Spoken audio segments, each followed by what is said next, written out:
Hi, I'm Sam Rees-Cox and I'll be presenting the paper, Does Chatbot Language Formality Affect User Self-Disclosure? This work was completed together with Wei Sang and we're from the National University of Singapore. We'll start with our motivation. So chatbots can be used to collect users' information. This could be a replacement for standardized surveys or for human interviews. And they can harness the best of both by having the scalability of survey together with the conversational nature of a human interviewer. However, replicating the conversational nature of a human interviewer can be quite difficult. So multiple studies have looked into which chatbot conversational style is perceived as most effective.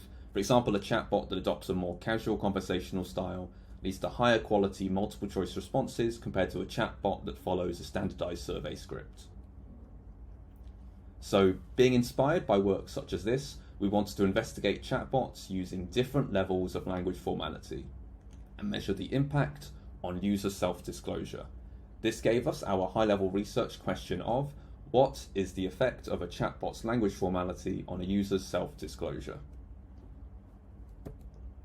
On from this, we conducted two user studies comparing a casual and a comparatively formal conversational style, as opposed to a comparison of a casual and survey script chatbot in previous work. In our first study, we had a chatbot that requested different levels of sensitive information from users. And in our second study, we analysed the quality of open text user utterances when users talk to a chatbot about their dental flossing habits. So, to jump in, study 1 had two research questions, namely, how are people's likelihood to disclose to a chatbot influenced by 1. The sensitivity of the information being requested, and 2. The chatbot's conversational style and a comparison of formal versus casual.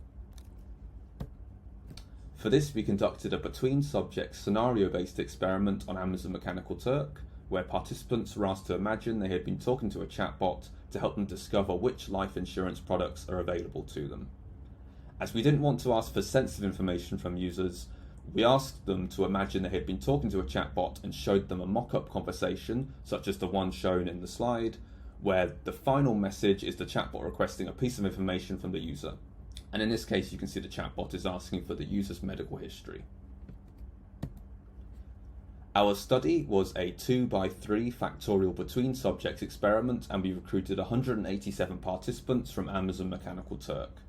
We varied the domain sensitivity of the information requested by the chatbot across 3 levels, asking for either income level, credit score, or medical history. This would replace the information in the final message shown in this slide. So you can see that it could be either income level, credit score, or medical history here. These levels were inspired by privacy literature, and we asked for low sensitivity non-health information, high sensitivity non-health information, and high sensitivity health information to investigate the effect of asking for low and high sensitivity information, as well as health and non-health information. And conversational style had 2 levels of casual and a comparatively formal conversational style. So to design the scripts of these levels, we drew on linguistics literature to use a measure called the F-score, which is the formality score. This looks at the bag of words of an utterance, and more specific language such as nouns, adjectives, prepositions, and articles leads to more formal language and a higher F-score, and less specific language such as pronouns, verbs, adverbs, and interjections leads to more casual language and a lower F-score. This helped us generate our 2 chatbot scripts in this slide, which would show users in our scenario-based experiment. The formal condition had an F-score analogous to that of prepared English speech, while the casual condition had an F-score more analogous to that of normal spoken English, and would use more interjections such as ah and okay, and less specific language through the use of more pronouns. And here you can see, as discussed, where the 3 levels of domain sensitivity would be varied in the scenarios shown to users. So once users had seen this scenario, they would rate their hypothetical experience of the conversation across a number of subjective measures. And as a measure of user self-disclosure, we have the likelihood of a user to disclose to the chatbot. So here, users would rate their likelihood to disclose their income level, credit score, or medical history. In addition, we collected a number of subjective measures, as well as qualitative feedback from users in order to gain additional insights. So now let's move straight on to the study 1 results. So ultimately we found there was no difference in likelihood to disclose between conditions. So you can see on this graph that the conversational style has 2 colored bars, the domain is along the bottom, and the outcome variable, in this case likelihood to disclose, is along the y-axis, and all of the bars overlap. There's no difference in conditions. However, we found that when users were asked for their medical history, that there was a significant difference in the perceived competency of the chatbot, seen in the right bars here. And similarly, when users were asked for their medical history, there was a significant difference in the perceived appropriateness of the chatbot, again seen in the right-hand bars here.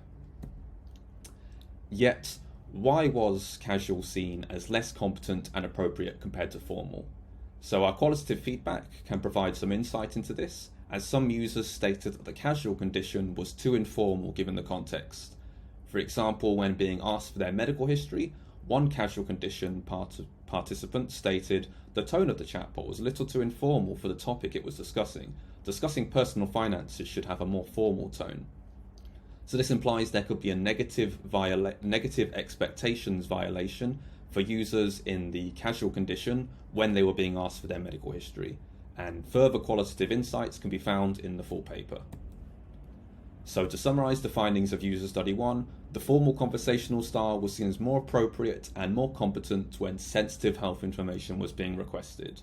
So these results are interesting, but we wanted to extend them further by investigating the impact of a health chatbot's language formality on user utterances. This then led us to run our second user study with our third research question of how does a chatbot's conversational style, formal versus casual, influence the quality of user utterances?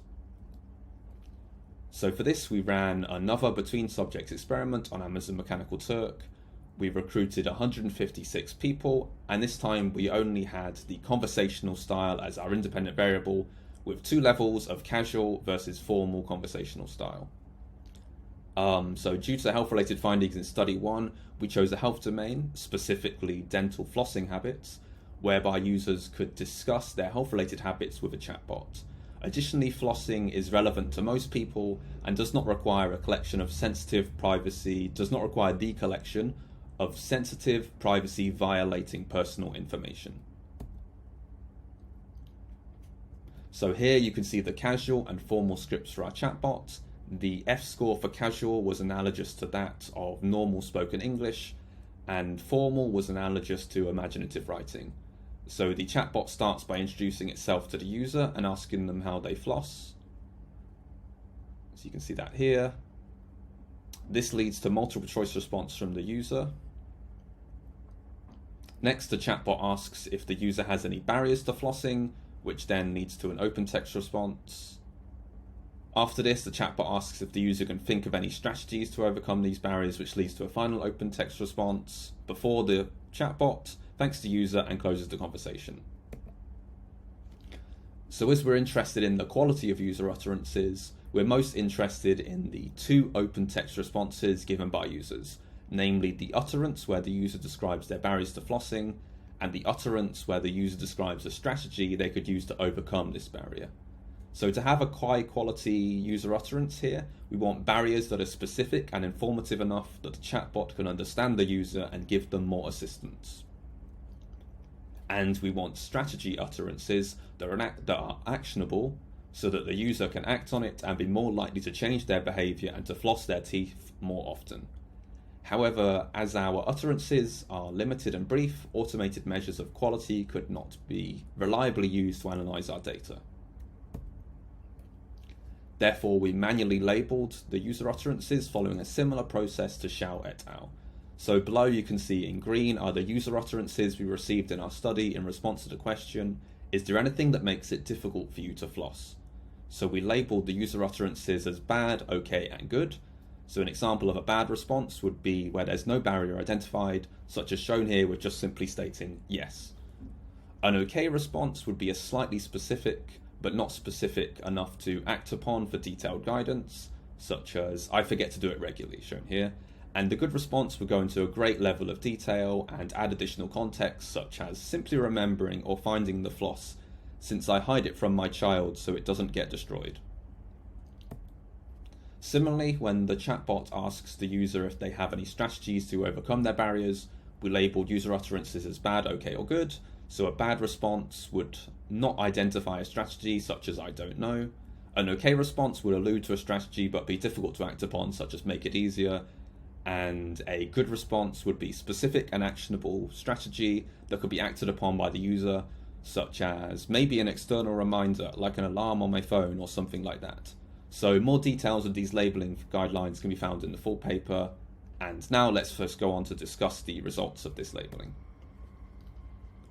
So after we labeled all our responses, we decided to exclude users who already floss every day, as their utterances typically stated that they have no barriers and do not need a strategy. This left us with 112 participants, 57 casual and 55 formal. Labeling these participants, as shown in the graph, we found that a formal conversational style led to higher quality user utterances. So specifically, a formal style seemed to lead to fewer bad responses compared to a casual style. So to summarize the findings from our two studies, from study 1, users found a formal conversational style to be more appropriate and competent than a casual style, and in study 2, when users were shown a formal conversational style, it solicited higher quality responses compared to the casual conversational style. So what are the overall conclusions and implications from this? So our results reinforce that chatbot language formality should match a user's expectations. For example, when sensitive health information was requested in study 1, participants found a casual conversational style to be more informative, but when non-health information was requested, there was no perceived difference between the conditions. Additionally, studies 1 and 2 suggest that using a formal conversational style within a health domain could prove beneficial by leading to increased perceptions of competency and appropriateness and eliciting higher quality user utterances. So thank you for listening to my talk, and please check out the full paper in the CUI proceedings if you want more information. There's also a QR code there in case you want full access to the PDF of the paper. Thank you.